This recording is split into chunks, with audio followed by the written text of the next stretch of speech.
दोस्तों नमस्कार।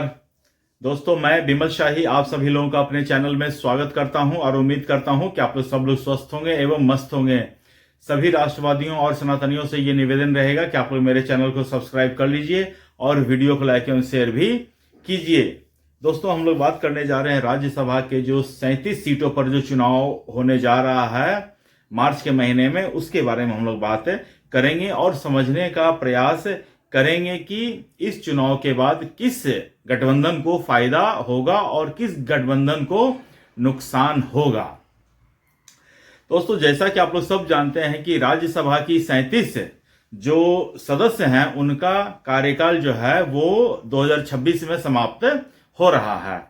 तो राज्यसभा के नए सदस्यों के चुनाव के लिए चुनाव आयोग ने अधिसूचना जारी कर दी है और 16 मार्च को चुनाव होगा और उसी दिन परिणाम भी आ जाएंगे।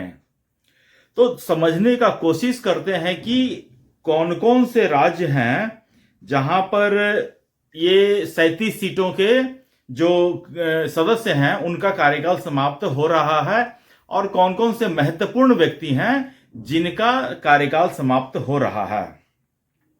तो सबसे ज्यादा जो कैंडिडेट रिटायर हो रहे हैं या जिनका कार्यकाल समाप्त हो रहा है वह हैं महाराष्ट्र से। महाराष्ट्र से 7 सीटें खाली हो रही हैं और उनमें प्रमुख जो चेहरे हैं वो हैं दिग्गज शरद पवार जी का और प्रियंका चतुर्वेदी जी का। ये 2 नाम जो है वो बहुत बड़े नाम हैं। उसके बाद आ जाइए तमिलनाडु से 6 सीटें खाली हो रही हैं। बिहार से और पश्चिम बंगाल से 5-5 सीटें खाली हो रही हैं। तो बिहार से जो प्रमुख नाम है जिनका कार्यकाल समाप्त हो रहा है वो है राज्यसभा के डिप्टी चेयरमैन हरिवंश नारायण सिंह और आरजेडी के प्रेमचंद गुप्ता। उड़ीसा से 4 सीटें खाली हो रही हैं। असम से 3 सीटें खाली हो रही हैं। तेलंगाना, छत्तीसगढ़ और हरियाणा से 2-2 सीट खाली हो रही है, जबकि हिमाचल प्रदेश से 1 सीट खाली हो रही है।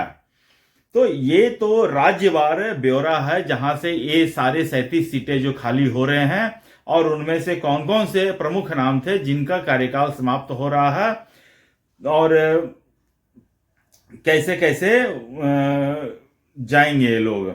अच्छा, इनमें से जो 37 जो अभी जो जिनका कार्यकाल समाप्त हो रहा है उनमें 9 जो हैं 9 कैंडिडेट बीजेपी के हैं। जैसे कि महाराष्ट्र से 2, असम से 2, हरियाणा से 2, हिमाचल से 1, उड़ीसा में कुछ और एनडीए के सहयोगी दल के जेडीयू के 2, आरपीआई अठावले जी का 1, एआईएडीएम के 1, कुल मिलाकर एनडीए के 15 सदस्यों का जो कार्यकाल है वो समाप्त हो रहा है। और कांग्रेस जो इंडिया ब्लॉक हैं उनके ऑलमोस्ट 18 से 19 जो सांसद हैं उनका कार्यकाल खत्म हो रहा है। इसमें से कांग्रेस के सबसे ज्यादा हैं 4, उसके बाद टीएमसी, डीएमके, एनसीपी सारे के हैं, जिनमें टोटल मिला के हो रहा 18 से 19। डीएमके के 4 हैं, टीएमसी के 3 हैं, बीजेडी के 2 से 3 हैं, आरजेडी के 2 हैं, एनसीपी और शिवसेना के 1 हैं, एनसीपी शरद पवार के 2 हैं, बीआरएस के 1 हैं, इंडिपेंडेंट के 1 हैं। तो इस तरह से इनका हो रहा है और जो प्रोजेक्टेड बताया जा रहा है कि बीजेपी एनडीए को फायदा होने की संभावना है। जो अभी जहां तक इनकी 15 सीटें हैं वो 15 सीटें बढ़कर जो है 17 से 25 होती हुई दिख रही हैं और जबकि जो इंडिया ब्लॉक और कांग्रेस हैं उनको नुकसान होता हुआ दिखाई दे रहा है। उनकी जो सीटें हैं वो 19 से घटकर 10 से 12 तक हो सकती हैं और ओवरऑल राज्यसभा में जहां पर एनडीए के अभी 30 से 35 हैं वो 150 टच कर सकती हैं। तो ये पूरा का पूरा 37 सीटों का चुनाव का पूरा ब्यौरा है, एनालिसिस है। अब देखिए, ये जो बीजेपी या जो एनडीए है वो इतने सीटें जीतती हुई दिख रही है उस कंडीशन में, जबकि क्रॉस वोटिंग का अभी तक किसी ने अनुमान लगाया नहीं है। ये वो सीटें हैं जो सीधे सीधी बीजेपी जीतते हुए, एनडीए जीतते हुए दिख रही हैं। अगर क्रॉस वोटिंग होती है तो ये आंकड़ा और भी बढ़ सकता है। अब देखिए, हिमाचल प्रदेश, जहां पिछले बार भी एक सीट का चुनाव था, इस बार भी एक सीट का चुनाव है। तो पिछला बार देखिए क्या होता है कि बीजेपी के पास एमएलए कम थे, फिर भी कांग्रेस और बीजेपी का वोट होता है, टाई होता है, बराबर बराबर वोट पड़ते हैं, और फिर बीजेपी टॉस के माध्यम से राज्यसभा सीट जीतती है। तो बीजेपी को जीतने की आदत है, इस तरह की कंडीशन में बीजेपी जनरली जीत ही जाती है। और कांग्रेस हो या अन्य दल हो, अन्य दलों की तो बात मैं नहीं करूंगा, लेकिन कांग्रेस की जहां तक बात है, मुझे लगता है कि उनमें आपसी तालमेल की कमी है, विधायकों में असंतोष है, उनके विधायक अपने नेतृत्व से खफा हैं। अभी आप देख लीजिए कितने लोग पार्टी छोड़ छोड़ कर जा रहे हैं।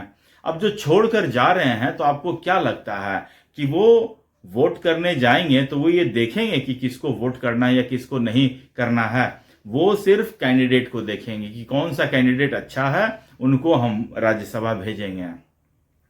अच्छा, दूसरी बात, क्या शरद पवार या प्रियंका चतुर्वेदी क्या ये वापस राज्यसभा आ सकते हैं?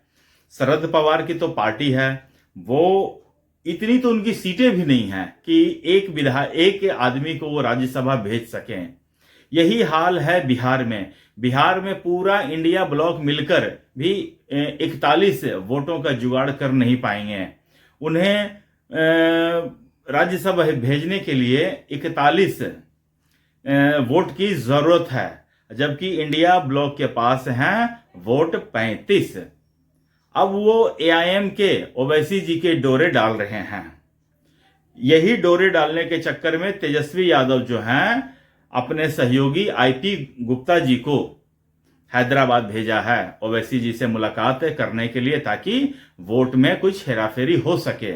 लेकिन अगर मान लेते हैं ओवैसी जी वोट कर भी देते हैं तो भी उनका 40 ही होता है, उनको एक बीएसपी का सहयोग देना ही पड़ेगा। अब बीएसपी ने साफ मना कर रखा है, हालांकि मना तो एआईएम ने भी कर रखा है, लेकिन अपने तरफ से वो भी प्रयास कर रहे हैं। अब देखिए, आरजेडी के जो मुखिया हैं तेजस्वी यादव, वो चाह रहे हैं कि किसी तरह मेरी इज्जत बच जाए और एक राज्यसभा में बिहार से भी सांसद बन के जाएं, क्योंकि आरजेडी के 2 आदमी रिटायर कर रहे हैं, कार्यकाल समाप्त हो रहा है। तो एक जो हैं वो तो पॉलिटिशियन है, दूसरे जो हैं, ठीक है ना, अमरेंद्रधारी सिंह जो हैं, वो हैं वहां के पैसे वाला बाहुबली। तो तेजस्वी यादव किसी भी तरह चाह रहे हैं कि उनको पुश करके भेज दिया जाए, लेकिन उनके नाम पर शायद एआईएम में सहमति न बने। एआईएम अभी भी कह रहा है कि कोई अल्पसंख्यक समाज का आदमी जाए, कोई भी सीमांचल का आदमी जाए। तो हर एक पार्टी अपने अपने टर्म्स एंड कंडीशन को साधने की कोशिश कर रही है। तो मोटा मोटी यही निकल के आ रहा है कि इन 37 राज्यसभा चुनाव में एनडीए को बढ़त साफ साफ होते हुए दिख रहे हैं और इंडिया ब्लॉक पीछे ही जा रहे हैं। उनके राज्यसभा जो सदस्यों की संख्या है वो 70-80 के करीब अभी है, और भी नीचे घटने की संभावना बनती हुई दिख रही है। तो दोस्तों, आप मुझे कमेंट करके बताएं कि आपको क्या लगता है कि एनडीए की संख्या बढ़ेगी या घटेगी। तब तक आप लोग अपना ख्याल रखिए, स्वस्थ रहिए, मस्त रहिए। तब तक ले नमस्कार, बाय।